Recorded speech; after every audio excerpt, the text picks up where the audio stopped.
What's up, everybody? It's been a long time, but I'm back. It's me, John, my channel, Elite Gamers United, and today we are going to be talking about an often overlooked and forgotten light gun shooter on the Dreamcast, Confidential Mission, which we ask, what happens if you take Virtua Cop, add Spies, put it on the Dreamcast, and make it one of the last light gun games of the whole genre? Because as you know, by this time, the first-person shooter was overtaking light gun games, and they were starting to become, dinosaurs. And to this day, the fun of the light gun shooter can still, it never got replicated through first-person shooters. They're just totally different. And to this day, some of the most fun and my most fond gaming memories I had as a kid were light gun shooters. So, with that being said, let's jump right in and take a look at Confidential Mission on the Sega Dreamcast.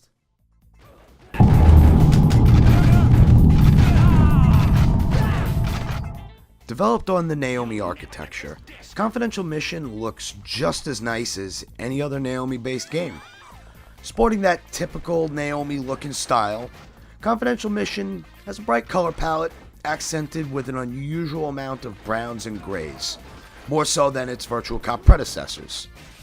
Every character model overall in this game looks pretty solid, save for that weird-looking museum curator.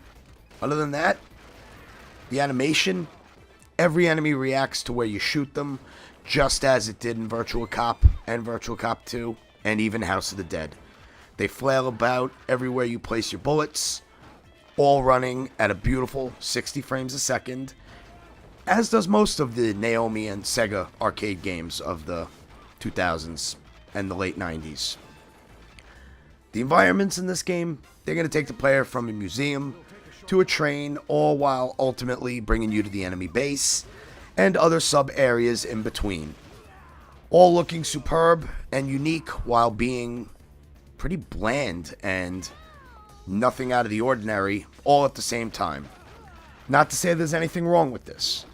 Visually, the main problem with this game, and you could say for a lot of shooters back then, lack of a variety in the enemy models. Otherwise, Confidential Mission, it's a great looking, smooth, lovely Naomi-based light gun shooter, and it definitely puts it in the top tier for a Dreamcast game running on the Naomi architecture.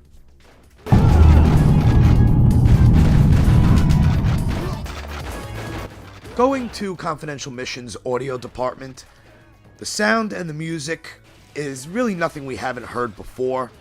It features suspenseful, mysterious spy tunes. There's some upbeat action tracks. Nothing of note that really stands out. I'm not saying the music is bad. It's just unremarkable, but it is serviceable. The sound effects, those are a little more of a standout, because the music is not really what you're going to hear as you're playing. It's always the gunfire, the bullets, and the enemy shots. The objects breaking, the bullets themselves, they're represented pretty well, actually. They have a clear and punchy delivery, sounding semi-similar to the gunshots and the gunfire you'll hear in Virtua Cop. The highlight of the audio, I must say, pardon, is the so bad that it's good voiceover work. Delivered with that awesome cheese and charm of early day voiceover. It's just like, it's very similar to Resident Evil. We're gonna look at you. Your voiceover work is so terrible, it's good. Your writing is so terrible, it's terrible. The writing in Confidential Mission is nothing spectacular either. But again, it all ties in. It has that charm that we got back in the day. You don't get quality cheese anymore in games. You get cheese where they're trying.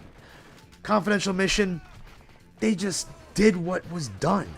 And that's that. I can't really say anything tragically wrong with the sound, the design, the effects, or the music.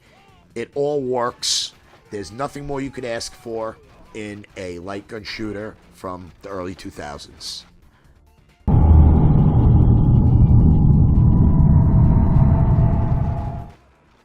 What is there to say about the gameplay? Shoot every bad guy and don't get shot. Of course, watch out for civilians. The gameplay in Confidential Mission, down to the enemy targeting reticle, is taken pretty much right from Virtua Cop. The combo system, justice shots, all the same, and that's not a bad thing. It works. Just like its predecessors, you have 3 stages, each of them covering multiple areas, and what's cool is Virtual Cop 2 had branching paths where you got to choose. Confidential Mission has the same branching paths, except it disguises them very cleverly from different minigames. Right here, you'll see the plug up the gas vents. You shoot gunk bullets, plug up the gas vents, you have a certain amount of time. In doing so, you'll succeed and take an alternate path. These alternate paths, they may or they may not be easier, but it adds a nice variety to the gameplay. Another one is the rope launcher, where Agent Gibson is going to have to launch a grappling hook and reach the clock before the end of the time limit. In doing so, this one will take you down an easier path. Otherwise, you're going to have to go the long way and fight more enemies. This is one of the few that makes it a little less aggravating, and again, it looks really cool when you're sliding down, busting through the glass. And then we have the over-the-top crazy boss fights. For example, in the first level, fighting the museum curator, every single exhibit in that Egyptian-themed room has a fucking turret hidden somewhere. It is actually, I would say, the first boss battle is probably more aggravating than any of the other boss fights in the entire game. The second one, on the train stage, sees you shooting at some guy in a tank. Okay? Multiple guys in a tank, I should say. It's a fun battle. All the boss battles have their own unique hook to them, and there is a certain element of do this so you can proceed and progress in shooting and doing damage to the boss themselves. I don't want to spoil anything. I'm not going to give away the last boss fights of the game, but following in its predecessor's footsteps, Confidential Mission features some over-the-top boss battles. All of them a lot of fun, some more aggravating than others, and it ties the whole package, the whole structure of the game together very nicely. All in all, Confidential Mission's gameplay is very similar to that of its Virtua Cop brethren.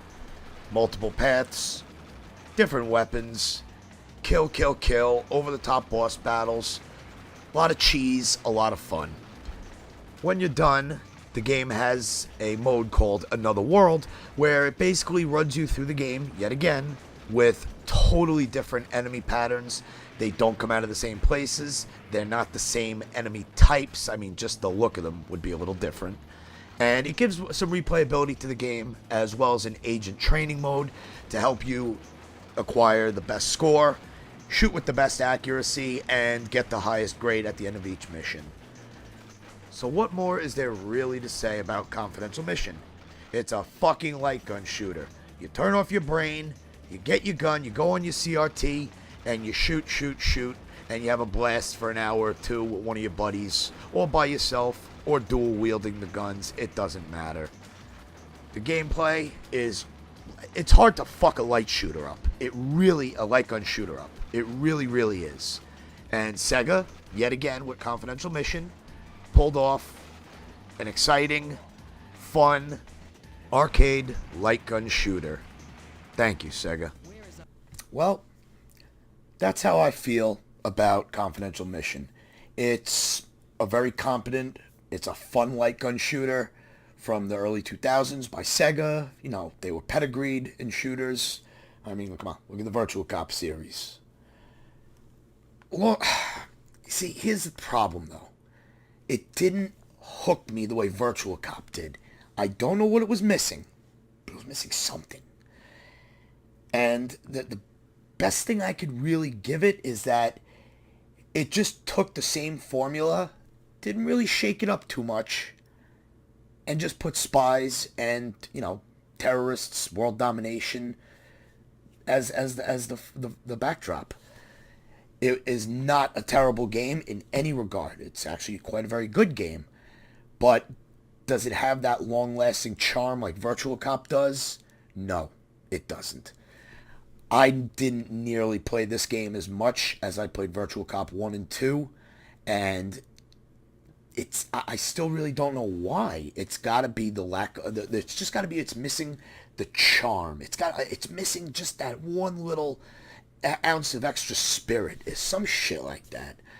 That's how I feel about it though. It's a wonderful looking game. Sounds, they're competent. The gameplay, good shooting action, solid frame rate, a lot of, a couple different pathways, few extra modes. Good, a lot of customization in the options. You could change the size of the screen, the size of the reticle, life, credits. I'll give it that. It does give you some versatility with how you approach the game. Otherwise, I always feel like this game will remain forever in Virtua Cop 1 and 2's shadow as nothing but like a wannabe Virtua Cop in a way. Anyway, I hope you enjoyed my review. I'm sorry it took so long. Life gets in the way. Anyway, stay tuned for my next review. Subscribe, like, hit that button, do all the crap that all the other, that everybody asks you to do. And with that being said, everybody, you all have a wonderful day. See you at my next review.